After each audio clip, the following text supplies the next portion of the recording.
What's good, people? We are back on One Piece Treasure Cruise for the new Chaos difficulty Colosseum Marco. About Marco, I would advise to farm him because he's pretty good. Like, he's not exceptional, but he could be useful, especially for speed clearing, because his special on the first level maxes at 6 turns, and it's a 1.5 attack boost for powerhouse characters. So for 6 turns it's extremely low, so if you want to like speed farm or anything like that, he's a really useful character. And then you would farm him because he's not that difficult. But other than that, let's jump right into it. The first run against Luffy has 3.56 million hit points, and he will preemptively blow away one of your bottom row characters, and then each turn he will blow away one random unit. So the easiest thing I would say is to bring Golden Power Usopp, because while he's delayed he cannot blow up anyone. So if you bring Golden Power Usopp and, for example, maybe a Cavendish friend captain, you've won. Or another solution, if you have the rare recruit Sentomaru, like his seller ability means that he cannot be blown away. So if you've used, for example, Magellan, his poison before, and you have Sentomaru on your team, you're basically invincible. But this fight is really easy. I'll see you on the next round. The second round is against Jabra. He has 1.56 million hit points. And the only tricky thing about him is that he's going to revive when you kill him, and once he revives he will apply a delay protector. So 1.56 million is really not a lot at all. So at this point, with all the legends we've got, it's really easy to deal with him. So yeah, I won't bother. So I'll see you on the next stage.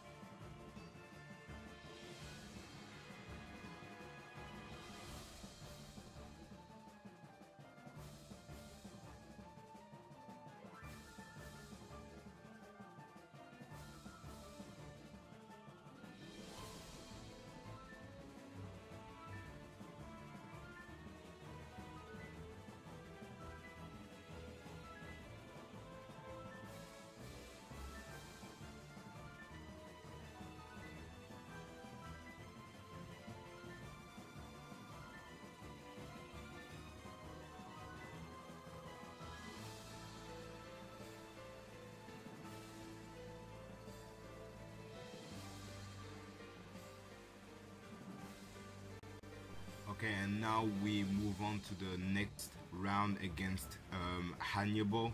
So Hannibal is just a Dex character, and he's going to get wrecked by Akainu. So yeah, I won't even bother going through it.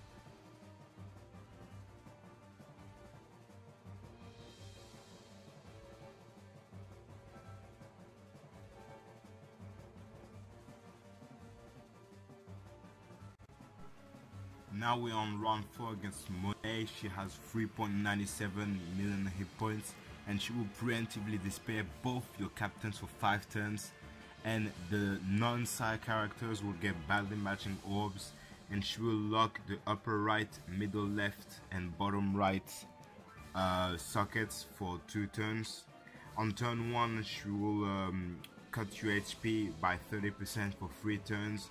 But a really important thing to note is that every time she attacks, she will do her preemptive again. So every time she manages to attack you, she will despair you again for 5 turns, and then give you badly matching orbs. So the best thing to do against her is not letting her attack you.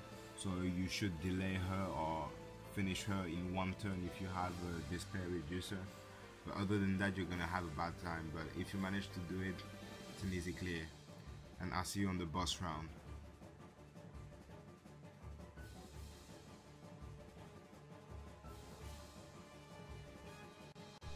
And now we're on the final round against Marco. So on stage 4 we have to fight Monet again, but this time she only has 1.77 hit points.